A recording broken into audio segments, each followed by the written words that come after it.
La parole est à Monsieur Brahim Mamouche.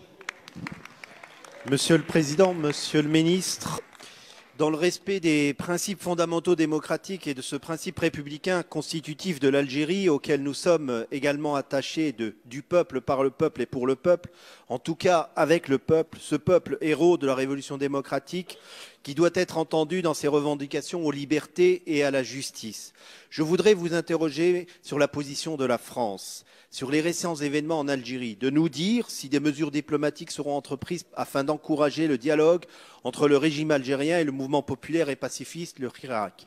M. Abdelmadjid Tebboune vient d'être désigné nouveau président de l'Algérie lors d'une élection à l'abstention record et qui s'est déroulée dans un contexte qui, vous l'avouerez, fut pour le moins particulier. Nul n'ignore en effet qu'une vaste campagne d'intimidation et de répression a été menée par le régime algérien contre les manifestants. Ces derniers ont contesté ces derniers mois la légitimité de ces élections car ils les considéraient comme un simulacre de démocratie. Ce mouvement a permis de recréer une certaine cohésion et une dignité au sein de la population algérienne. Les manifestants réclament toujours le départ du système.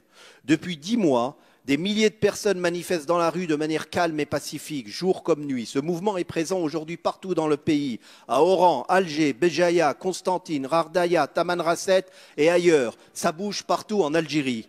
Plusieurs interpellations musclées d'étudiants et de militants, de journalistes et des actes de violence policière ont été dénoncés. Ces arrestations font suite à d'autres arrestations. Samira Messoussi, Louisa Hanoun, Karim Tabou, Abdelwahab Fersaoui, Hakim Haddad, Issa Drebrab, Kadour Chouicha, Lakdar Bouraga, Fodal Bolama, Amin Belhamid. Monsieur le ministre de l'Europe, il y a quelques semaines, les députés européens ont voté une résolution. Monsieur le ministre des Affaires étrangères, il est temps de répondre à la société civile algérienne et de rompre ce silence extérieur, non seulement assourdissant, mais particulièrement scandaleux, alors que l'ampleur et la nature de ce mouvement... La parole est à Monsieur Jean-Yves Le Drian, ministre de l'Europe et des Affaires étrangères. Monsieur le Président, Monsieur le député Brahim Mamouche, nous avons suivi avec beaucoup d'attention le déroulement des élections algériennes et nous avons suivi ce déroulement dans le plein respect de la souveraineté algérienne.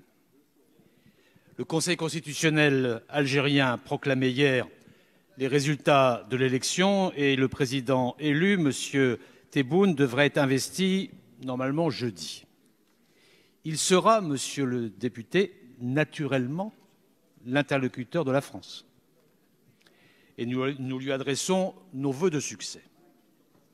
Mais le peuple algérien a depuis plusieurs mois exprimé ses aspirations avec beaucoup de responsabilité, de civisme et de dignité. Notre seul souhait pour l'Algérie et les Algériens est que ces aspirations trouvent une réponse dans le dialogue entre les autorités et la population.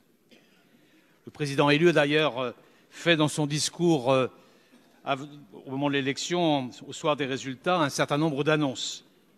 Et dans ce moment crucial de l'histoire algérienne, c'est aux Algériens et à eux seuls qu'il appartient de définir les modalités de ce dialogue démocratique. La France est profondément attachée à sa relation avec l'Algérie et nous continuerons de nous tenir aux côtés de l'Algérie et des Algériens dans le respect et l'amitié qui président à nos relations. Merci, Monsieur le ministre.